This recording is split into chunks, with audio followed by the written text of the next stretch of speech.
My name is Naomi. I'm the Executive Director of Clowns Without Borders, and I am so excited to welcome you to our series on digital or virtual clowning. We'll talk more about what that means. We are here most Wednesdays discussing issues that impact or intersect with the work of Clowns Without Borders. And now I'm delighted to show you our experts. So I am here with Hannah Gaff, Joan Howard, and Charlie Peters. And by way of introduction, I'm hoping you can all show me your most serious listening faces.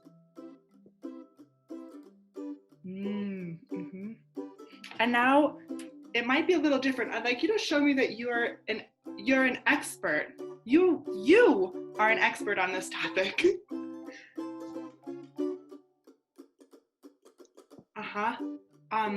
The topic is the technology for how the internet works.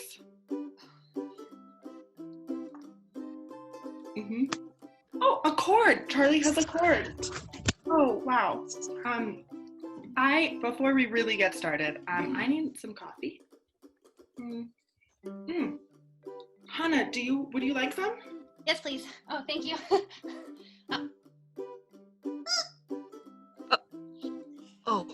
Could I have some, Hannah? Oh, sure. Here you go. Oh. Ew. Charlie? Yeah, please. Thank you.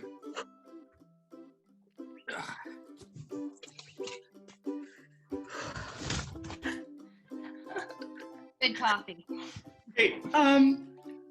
This is what we're doing today. Clowning digitally or virtually. It's a confusing time. Those two words are words I never thought I would say together. Before March, I was like, no, clowning is an analog thing. Actually, what I love about my job is it's not right here. When I'm with people, I'm with people. When I'm teaching, I'm there. We're all feeling the same temperature. We can smell who's sweaty, who's not. You can like really see when someone's into it or not, right? Like you're like, oh great, that person in the audience is on their phone. Okay, oh, they're eating a snack right now. Ooh, that person does not think this is funny, or they're the people who are like this. Right now, Facebook Live, are you out there? Are you watching? I don't know. Do you like this? I don't know. You can type things in the comments. This is mine for typing. I actually sometimes type like this. So let us know you like it, you don't like it. You have questions, you have comments, you have concerns. I've been talking too much, so now, Charlie, can you tell us a little bit about yourself? We're gonna go just to you now.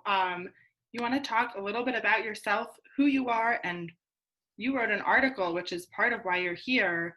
What did you do? Yeah, who are you, Charlie? That's a really good question now, isn't it? I come from Saskatoon, Saskatchewan, which is in central Canada. I'm currently in Misquachese, Waskahagan, which is colonially known as Edmonton, Alberta, also in central Canada.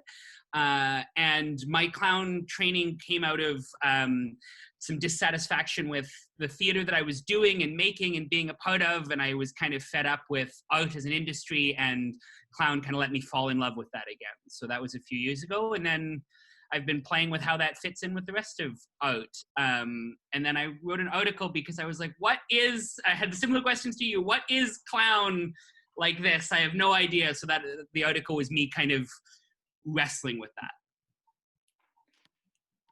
To answer the question somehow, maybe a little? Yeah. Joan, who are you? Where are Hello. you? What do you make? My name is Joan. I am in Tucson, Arizona right now at this beautiful Airbnb cottage. I have been on a road trip for almost a month. to see my folks in South Carolina. I live in Oakland, California. It's been an amazing and epic journey, a whole nother story. I am one half of the co-founders of Clown Corps. Hi, Hannah. And and I have kind of a long journey to get to clown through things like sculpture, performance art, acrobatics, and landed in clown as kind of a fusion of a lot of different things. Mostly I just love clown because it offers play space for people to come together and connect who might otherwise not.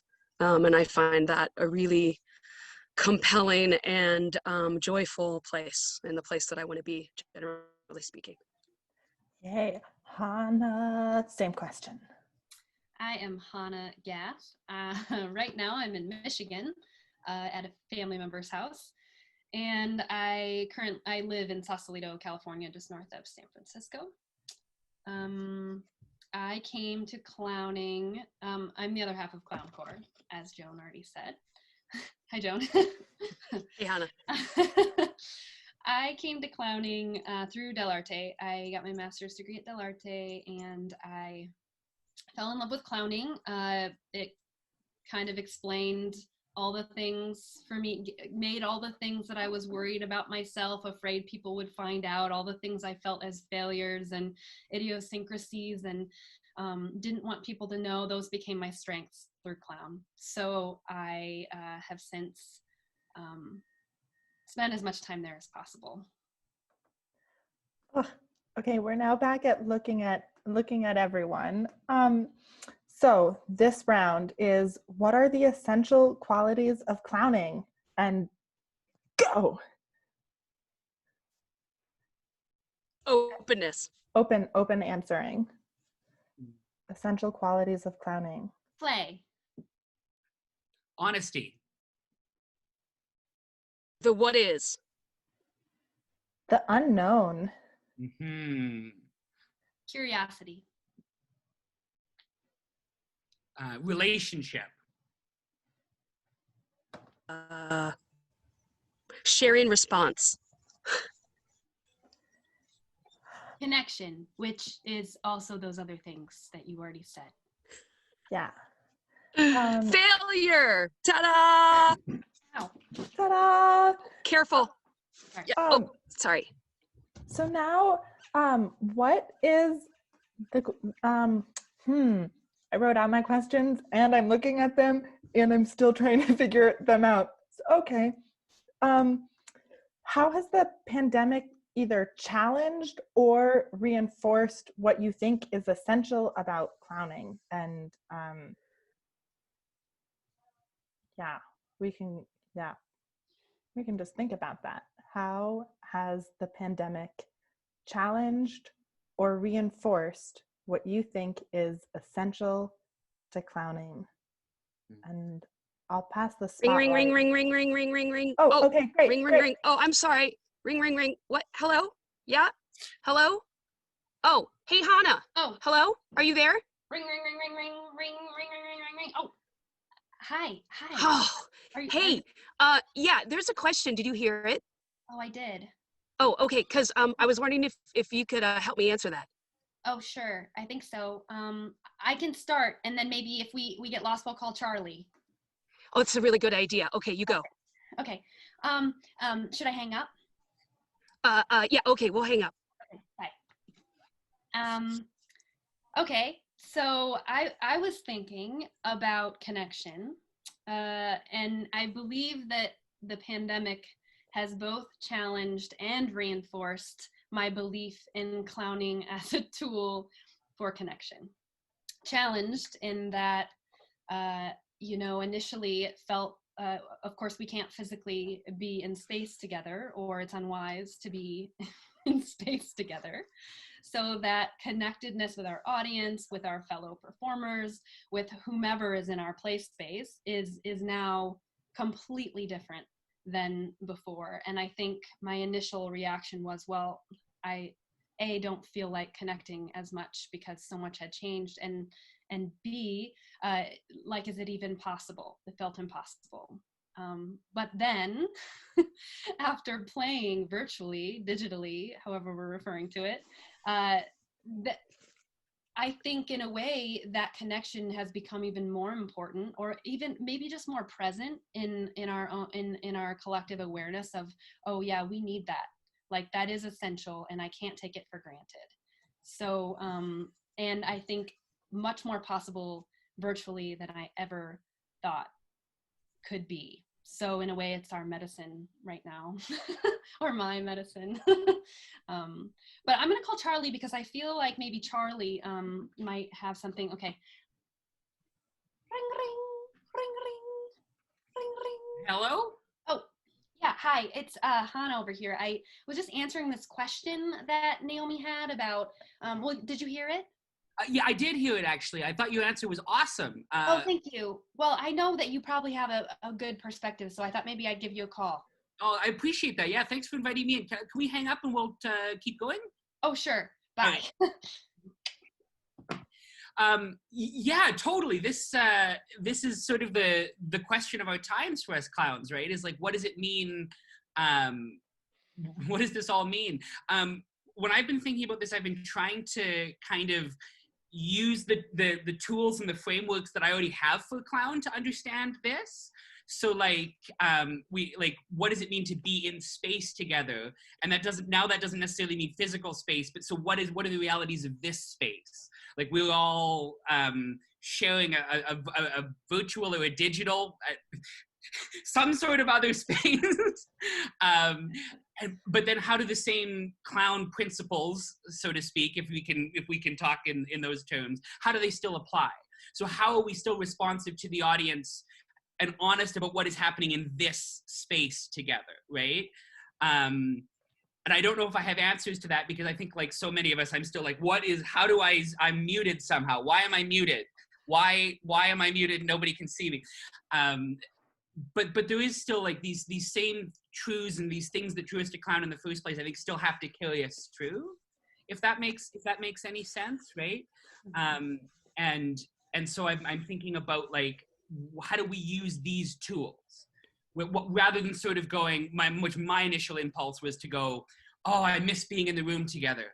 I miss when you could do this. I miss when I could do that. And now I'm trying to think, okay, well, what can I do here? What can we do in this world that still accomplishes all the things we want to accomplish as clowns?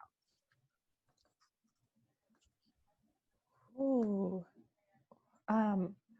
Joan, do you have anything you want to add to that? Also, congratulations, you three, because this is the earliest that I've cried in one of these panels so far. It took 12 minutes and I started crying.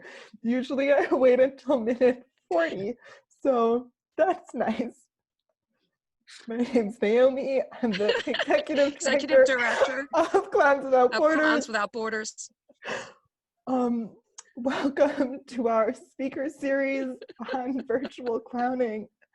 Joan, do you want to add anything to how the pandemic has challenged or reinforced your ideas of what is essential to clowning?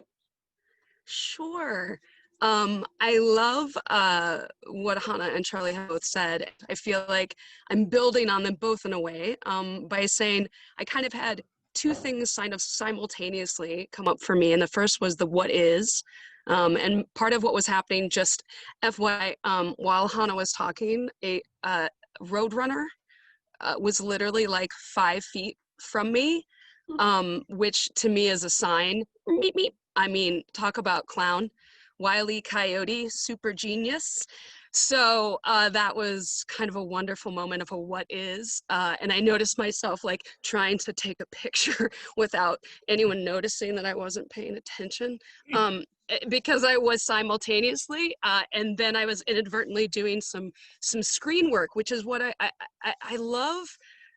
I originally was really worried about clown in this digital virtual space. And Hannah and I were in the middle of teaching a slapstick course when the shelter in place happened, and we had to very quickly try to adapt. And while we learned a lot, it ultimately did not feel as successful in that format. And so I think my first experience was one of like, oh, and then curiosity. So I'm just going to bring that into the fold. And I think that what I found is that remaining curious through this challenge is the way that I've also been able to play what is like, oh, okay, so I have this screen. What happens if I come over here? Oh, ow, that can be a thing. Oh, right, if I really want to see you, I can get really close, and that makes ridiculous faces, and that's really fun. Yeah, hey, Hannah. Oh, Oh, hi. wow, yeah, and then when you back up, that is a place of seeing. Oh, okay, now I can witness. Oh, what? You know, so just finding the things that happen with being curious about this space. Oh, shoot. And sometimes if you go too close, you have to be careful. So that wasn't particularly articulate, but I'm gonna stop there and go ahead and give you a call, Naomi. Yes. Okay, I'm back. Hello. Okay, great. Are you the executive director of Clowns Without Borders? Oh,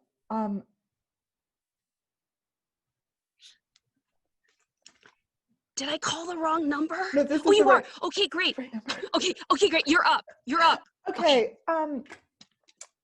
some kind of question about relationship to audience is what I've written next in my notes. But before we do that, Charlie, we were talking a little bit about what you're doing and moving from the place of like the grumping place of like, well, I don't want to be a Zoom clown, to you three are here because you've come up with really creative solutions of how to be Zoomy clowns.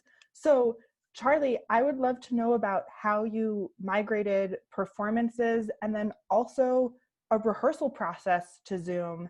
And Hannah and Joan, I want to hear about Exquisite Clown and the pandemic games. But Charlie, I'm gonna go to you first.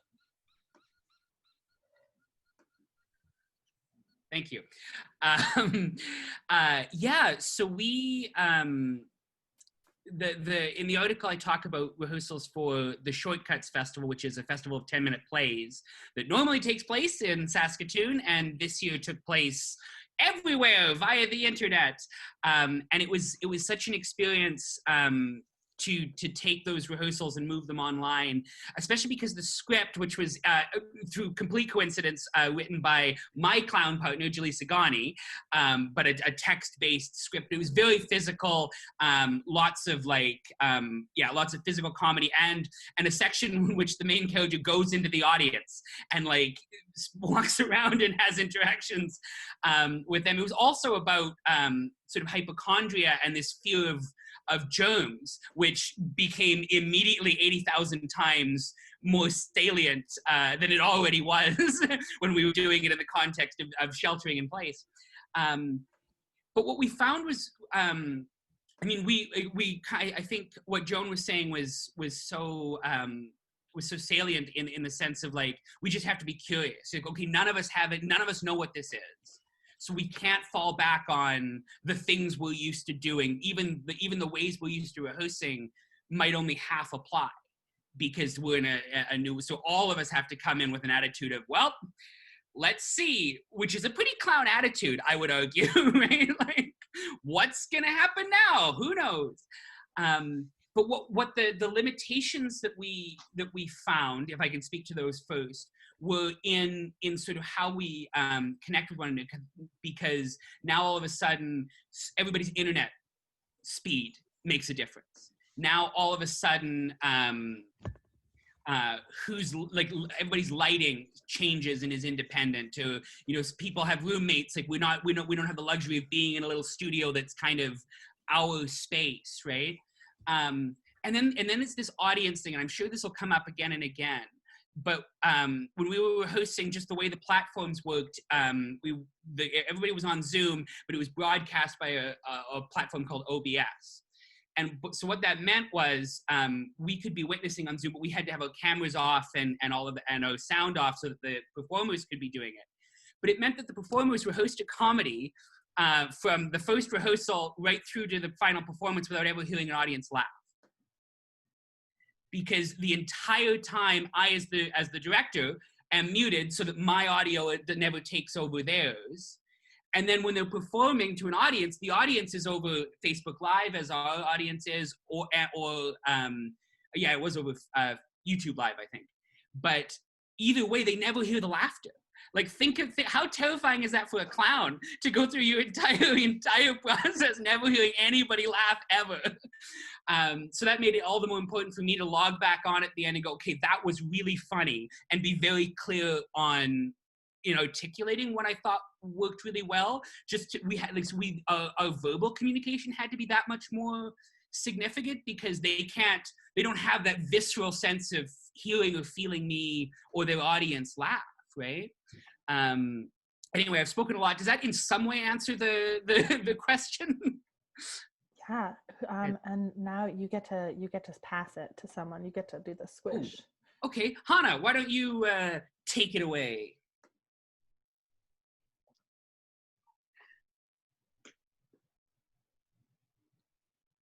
We can't hear you.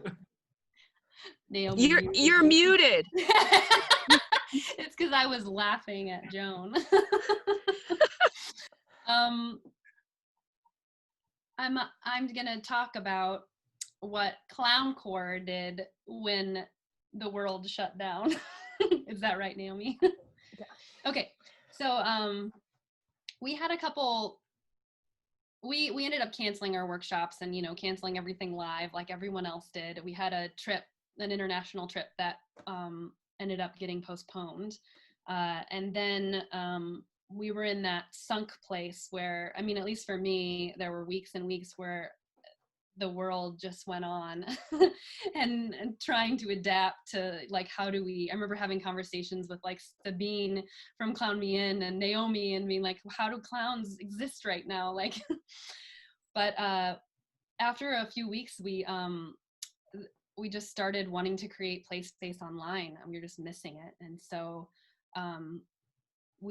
two projects came out of that, two big projects. One, Exquisite Clown, which is we copied from the beautiful Exquisite Corpse exercise, which is a writing technique. But there are a group of several groups, I'm sure, but a group of really famous dancers who were passing a dance from dancer to dancer, and you start in the position that the last person ended in. So it's kind of a beautiful letter that's written physically across time and space amongst like-minded people. And so we thought, well, let's create space for clowns around the world who right now are not able to do their work, have lost all of their gigs, have lost their art in a way. And to make that even better, it was like, okay, well, once we launch these videos, we'll just create space for people to laugh and have a little bit of delight all over the world. So we did. We created 5 videos. I think everybody here was in one, right? Charlie, you were in one, right? No? No, but I had many friends who were, so I'm familiar. Yeah, well, it was just really great to connect with clowns all over the world. And then from there, we wanted to create play space that was even more inclusive and less specific. So I'll pass the baton to Joan to talk about the pandemic games.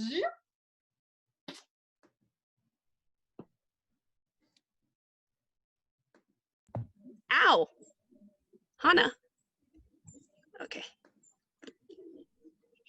Great. So the pandemic games was basically we had there were 6 of us, 4 clowns, and Hannah and I guess clown facilitating this international trip that didn't happen, and we wanted to keep this group together and sort of playing, and we were all really feeling the loss of not being able to go on that trip. So we started brainstorming ways that we could play together, and one of our clowns, the clowns involved, Rachel Milner, had an idea to do like a clown Olympics, and we had been talking about how the Olympic Games had been canceled because of the virus, and we could fill that gap of needing some sort of like, games that everyone knows what they are and they show up and they're like, yes, okay, we're here together.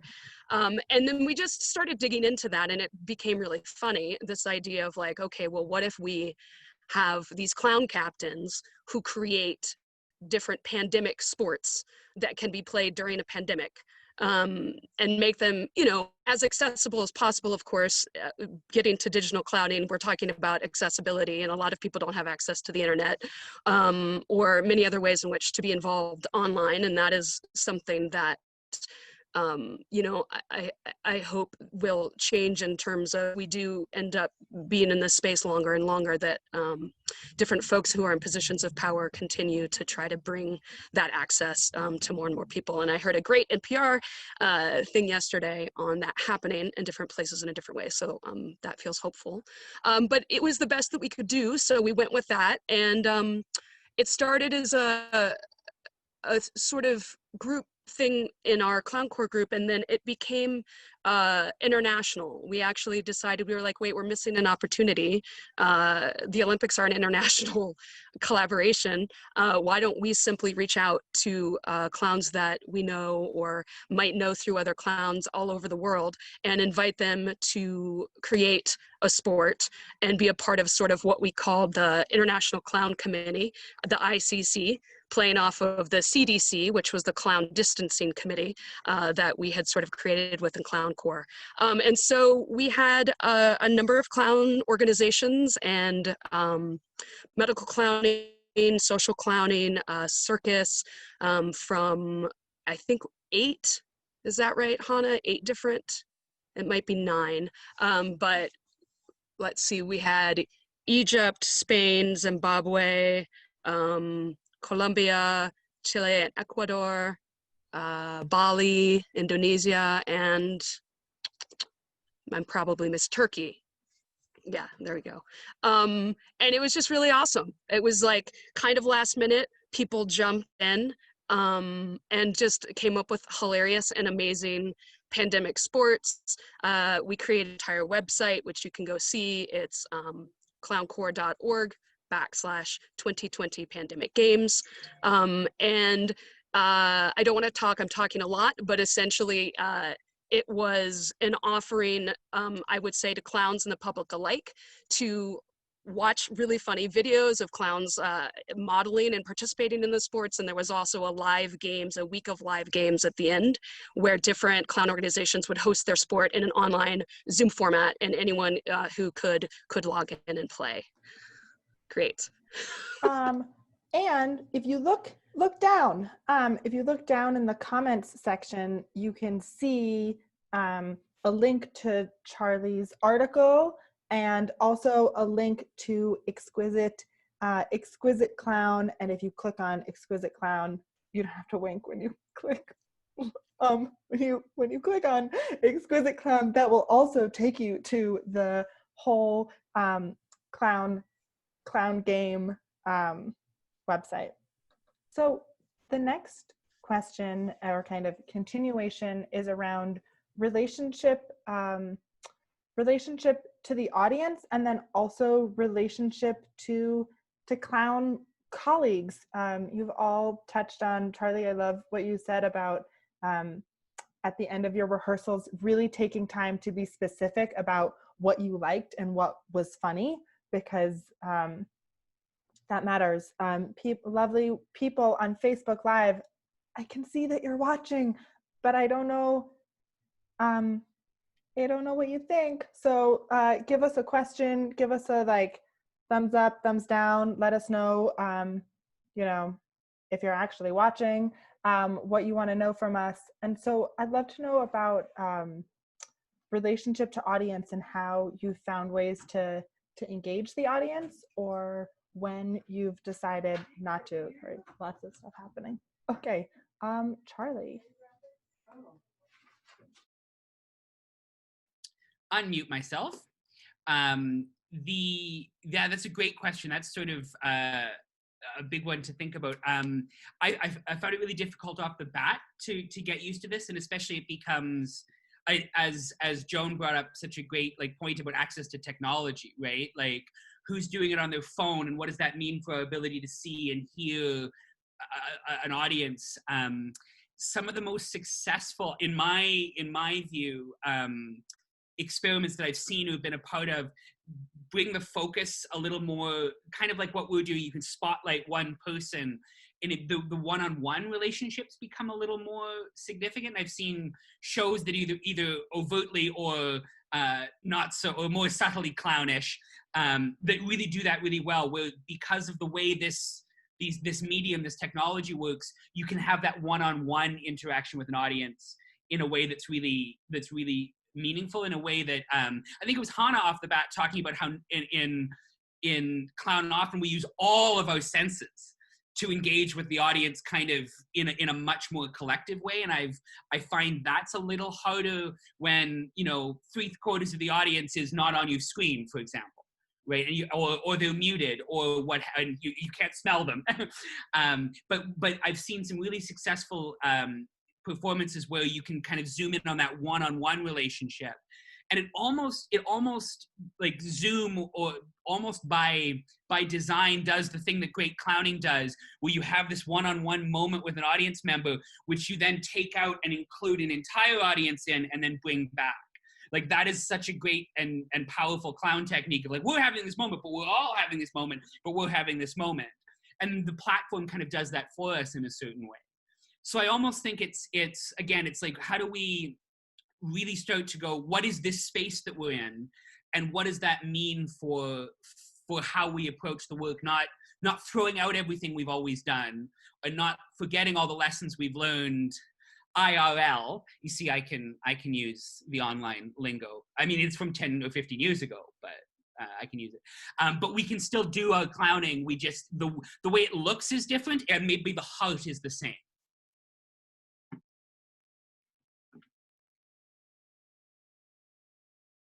I muted myself. Hannah, Joan, do either of you have something you want to add to that? Charlie, I love that the heart is the same, the format is different, and also thinking about taking that interaction from with one audience and opening it up to everyone. That's I hadn't thought about how this virtual space does really allow that moment of like, oh, hey, I see this really small thing is happening right here, and I can include everyone in something that in real life, this is also real life, in a live performance, would maybe be too small to really share. On Zoom, you can zoom in, you can show something really small. Joan, you look like you have something to add. It just really resonated with me, what you were saying about that ability to use the screen to focus and then share. One of the things that Hannah and I have also been doing during this time is we both medical clown, which is very much about finding a game in the what is with one or a small number of people within a room. So within, oftentimes, if you're visiting room to room. And so there was a lot of things that we found that translated. We started doing what we call play sessions, which we'll both come on and clown, and then maybe 1 to 6 other folks or like germ pods within a Zoom screen will join us, and we'll just invite play with the what is that's happening with that sort of that Zoomscape of those folks. And a lot of what we have been curious about and sort of playing with is, how do you, when it is really hard, like Charlie, you were saying, it's really hard to see and feel and hear what's happening on multiple screens. And there's something really beautiful and exciting about that space of finding when and how it does work, and being able to realize that, oh, there's similar principles of like in medical clown empowering somebody to be in charge of sort of the game. So endowing, noticing what's on someone's screen. Oh, Naomi, you have so many books on your shelves. How are you ever going to get through reading them all? Such a great question. I love to read. I read a lot. I've read all of my books. I have 2 shelves of books. It's really amazing. I like to have invisible books too, etc.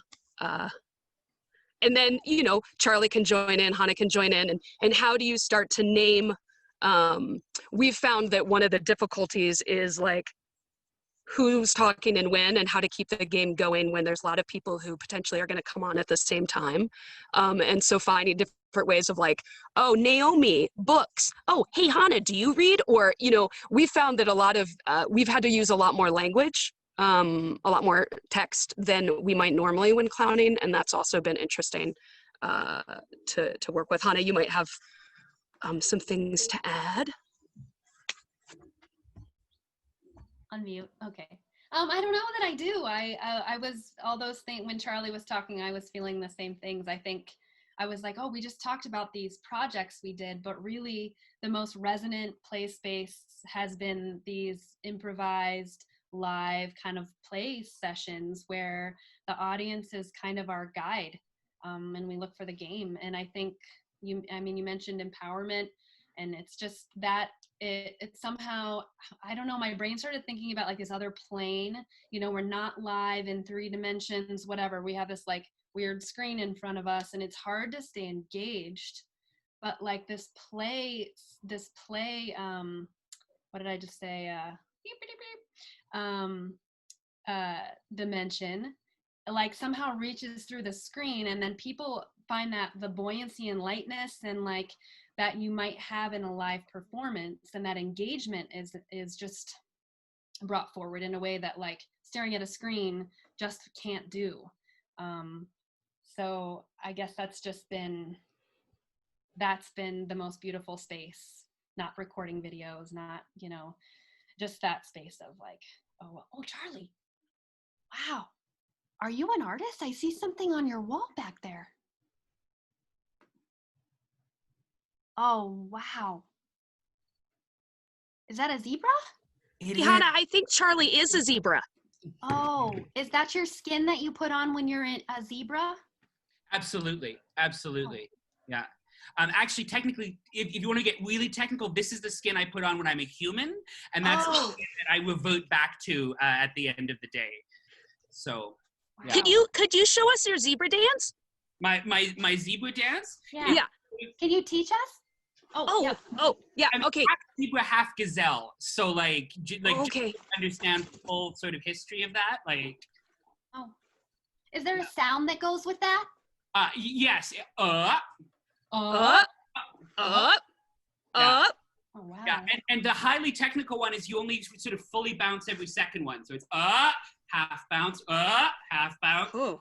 Yeah. Half bounce. Oh, wait, do you say half bounce? In my head, but again, at the advanced levels, you can actually speak it out loud. Yeah. Half bounce. Half bounce. Yeah. Yeah. Maybe if we get really good at that, we could all get our zebra stripes someday. There's nothing more relaxing than slipping back into your zebra stripes at the end of a day. Oh goodness. That feels good. We have a question. We have a tough question from our audience. Oh wow. We have I lost the question because other people have commented. Okay, so everyone close your eyes for a second. Really get ready for this question as I remember what it was. Okay. The question is from Meredith Gordon, and it is, what is something you found in virtual clowning that's actually been more fun? What's a benefit that's not there in traditional clowning? And I think traditional clowning in this context means non-Zoom land or non-Utopia. Okay, we're all answering this question. We can see right now, the audience can see everyone. So I'm passing it to anyone who wants to take it. I'm Joan. Really quickly, I'm gonna say being able to clown with people all over the world. Like, I've just found so much joy in the ability to suddenly be in clown community with so many people I would never have had that opportunity to clown with. Yeah, and I'm actually seeing Hi, Wasim, who was part of one of a workshop that I did in Zoom in Palestine, Lebanon, and Jordan, and it was really exciting to have this Zoom space and this Zoom group that we probably couldn't have met that group of people in a studio together. And Wasim was saying that one of the most fantastic moments that he had in online clowning was when everyone said their name and did a clown move, and then we all did it together, and that sometimes the lag, the Zoom voice lag and the internet lag made it this like this great dance and kaleidoscope of trying to do something together and failing fabulously. Anyone Is that else? Wasim Gamel? Yes. He and the Red Peach Clown team, he and Aman were part of the Pandemic Games. Ah. They You created can see their video on our YouTube channel. Okay. yes. Awesome. So, anyone else? What's been a delight of online clowning? I am live. I will snatch that. This is both a delight or not potentially, but I think there's something to be thought about in terms of our audiences or ourselves when we are audiences and not the performing clown. In terms of then the audience is ideally in their space, and certainly in a space that they have a certain amount of control over. In terms of like we're interacting through Zoom, and I know people react differently to clowns, and there's a certain uncertainty in clowning spaces, which can be really productive, but can also turn really unfortunate, right? In the sense of if the clown isn't careful with the audience, there's a potential, there's some danger there. And a lack of safety. So I think there's something to be thought about in terms of how an audience can come to a performance or an interaction, perhaps on a more level playing field. And I'd love to hear other thoughts and see if my thinking is actually fully fleshed out on this yet. But because if I'm thinking mostly in a theatrical context where it's like you folks are in the seats, I'm on the stage.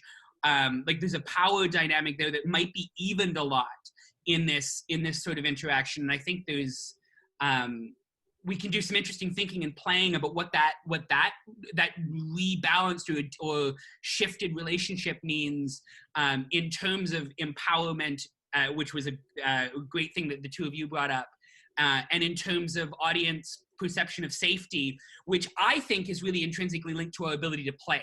Like I don't think I know for myself, if I don't feel a safety, that I shut down, right? I can't engage in the game.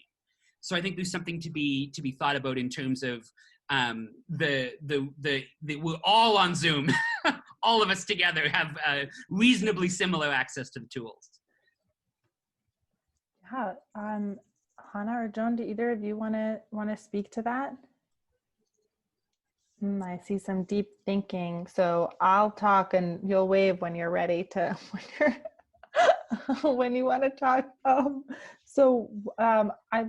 love that safety, and I think one of the things with Zoom is there is an option of sort of, oh, I'll test it out, and there are a few different levels of participating. Of I'm here, my camera is on, I'm totally here with my name, or I'm here with my name but my video is off. And there is a certain permission of trying something out, a kind of halfway committing, which there are moments that I'm like, yeah, that's great, let's give people options to halfway commit. And there are also moments when I'm like, no, I want you to be here fully. Like I don't want you to also be on your phone unless I know that you're also on your phone and we can play with that. Or like sometimes I know that as a Zoom audience, I can be a really bad Zoom audience at times. I know that there are moments that I'm like, oh, but I'm actually also looking over here and I'm looking here. I'm gonna just turn my video off and eat a snack. And I wouldn't do those things and probably in a live performance. Hannah? I don't have a lot to say. I just was thinking about accessibility again, and Charlie brought this up, but in a way, it is one of the beauties of digital clown work is that give some people don't have access at all, and so that's its own thing that we'll keep having to. I know us as a company, we want to keep working toward making things more and more accessible to more of our audiences and expanding that. But in a way, for those who do have internet access, this new world has created for us an opportunity for it to be extremely accessible. I don't have to drive somewhere to see the show or to engage with a clown or to be in this play space. Like, people can be in their living room or their bedroom, or they can, I mean, I don't know how I feel about people signing on enough, but they have this, in a way, like Charlie said, it does kind of even the playing field, especially in improvised work where you are trying to empower the audience to engage in a way that feels good to them. It isn't forcing an engagement, it's asking, okay, what's the game that you want to play right now?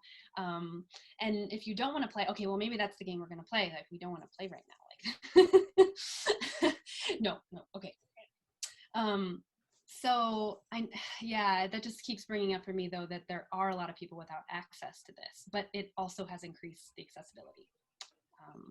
Both as a student, I know I've taken workshops with people I wouldn't have been able to during the pandemic, and also as a performer who really, it's important to me to reach, to keep creating that opportunity for people who don't have access. So I'm rambling, so I will stop rambling.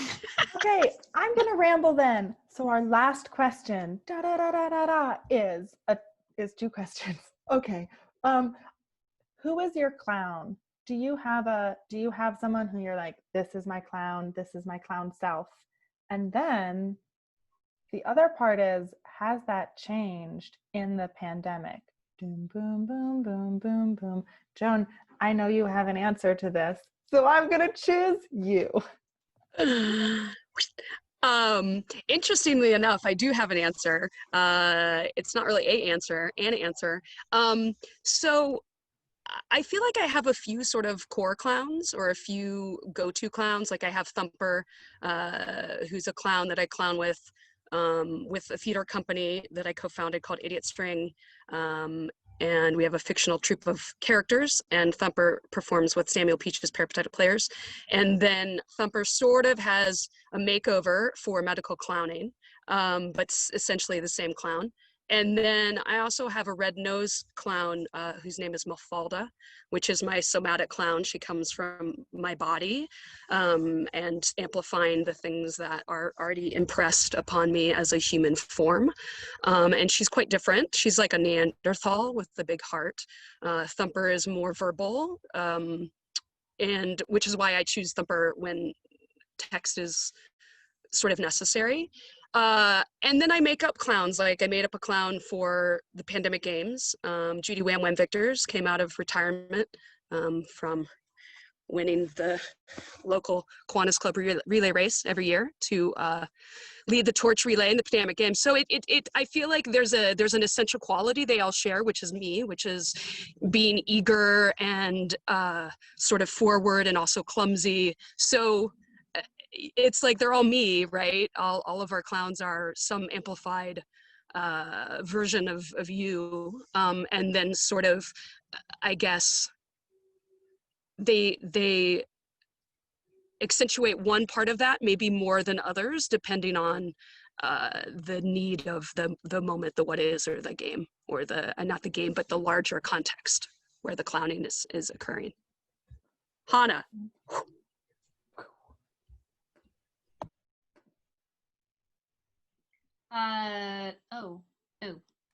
Technology. I think I haven't thought about this question in a while, and I think my perspective on it has changed a lot since I last, said things out loud. And I think more and more, especially with hospital clowning work and digital virtual clowning work, I tend to just lead with like my essential clown self. And the name of my clown, which I have a few also, and and maybe more character-based clowns, which is a more theatrical sense. And I did come from a theatrical place, but more and more I engage in clown with an energy of clown that's just me. I could say, also eager, excited and curious, and clumsy as well. Sometimes my clown logic isn't like human logic, which is true of all clowns. And just excited to be playful. And I think I love that space because I find when I'm not when I'm not in a character, a theatrical character clown, I'm more open and listening to what's happening, to what it is that Joan keeps mentioning, which is just what actually is happening. I'm just more available to that, and I don't, there's no backstory. It's just what's happening right now, and how that sparks play. So I don't know. I'm sure that out there in the clown world, some people would be like, well, that's not a clown. But I don't know, if it brings play, that's what I'm aiming for. And so I think I'm leaning more and more heavily in that direction. And, unless I'm creating a theatrical clown show and it's like, I need a character that's, going to tell a specific story. So I'm going to pass now to Charlie. Thank you. No, I'm with both of you on that. I think there is a core clown self, which is, as Joan said, an amplification of the self. I love that word, amplification. I think that sums up so much about clown. We amplify. And even in relation to clown characters, which is more the world that I come from and live in, I think the way I kind of understand it, and this comes a little bit from my training, which is in the pachinko tradition, there's this clown core self, and then the clown can play the character. But the clown is playing the character, and so just like with everything else, the clown is playing the character or the mask or whatever, and then the clown can equally stop playing that and do something else, and then come back to playing the character. And I think that's also such a delightful, to me, part of the clown world, is that the clown can get distracted, or something can happen in an interaction that means, okay, now the character doesn't actually, like, that's not important because this is important, and we're going to finish up this, and this game is, and then I'm going to come back. And now I'm playing the character again. And the clown has permission to do that in a way that the actor doesn't. Or even in our real lives, we don't have permission to stop being our roles in quite the same way, right? So I think that's part of the delight of that the clown can do anything. And that was the other thing I was always taught. The clown can do anything. The clown can be anything, because the clown is so expansive, right? So when I'm playing Oblong, for example, who's my clown, with Jaleesa, who's oboe, like Oblong and oboe are playing, but so are our clowns, and we can drop in and out of that and in and out of this, and it's all there. And when I'm a solo clown, I can play the character with the backstory that Hannah was saying, but the backstory can equally be forgotten, and because something else is more interesting. Thank you so much. Boom boom. Yeah, I think one of the pieces that I play with a lot is I really quickly into this Zoom performing realized, oh wow, I'm used to watching movies or TVs that are really highly produced, and I don't have the skills to do that. You're welcome, Facebook Live, for getting to spend some time of watching Charlie listen as Joan talked. I was trying to spotlight, but clearly did that wrong. And this has amplified my clown's desire to be really good at things, and also created so many opportunities to not be good at simple repeated tasks like spotlighting a video and muting and unmuting. Again, here we all are. I like to see once again your expert faces. You are the expert on this panel. And sound and gesture, can you do a prolonged goodbye as Nicole takes us off of Facebook Live?